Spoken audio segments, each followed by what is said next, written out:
Umakyat na sa mahigit 100 ang Chinese militia vessels na na-monitor sa West Philippine Sea kung kailan pa naman ginaganap ang balikatan exercises. Nakatutok si Ian Cruz.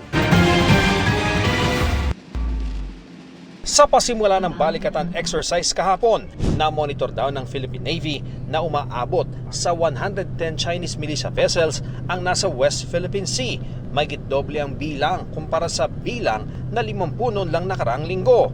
At malayo rin daw sa average na bilang nito sa nagdaang mga buwan. We have been monitoring their presence for the past 2 months since I became this PN spokesman for West Philippine Sea. And like what I said, is a fairly constant number, from a low of 33 to a high of 69 on a weekly basis. This upsurge is out of the normal. Iba pa sa mga militia vessels ang 11 barko ng China Coast Guard at 3 barko ng People's Liberation Army Navy. Sa nagdaang mga rotation and resupply mission sa West Philippine Sea, magkatulong ang mga militia vessel at China Coast Guard sa pagharang sa mga barko ng Pilipinas na patungo ng Ayungin Shoal. Bagamat hindi raw naaalarma, ayaw nang isipin ng Philippine Navy na ang pagdami ng Chinese vessels ay dahil sa ginaganap na balikatan exercise, kung saan isa sa inaabangan ang group sail o sabayang paglalayag ng mga barko ng Pilipinas, Amerika at France.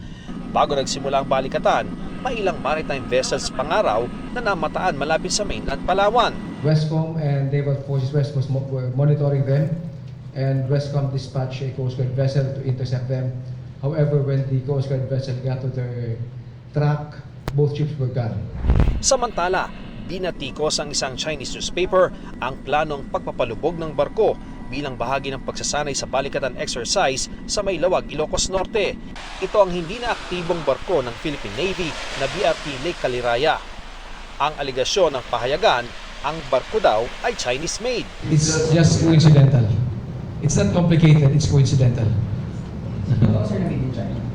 We have to check.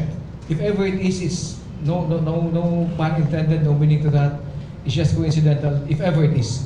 The vessel has been used in the Philippines for a long time.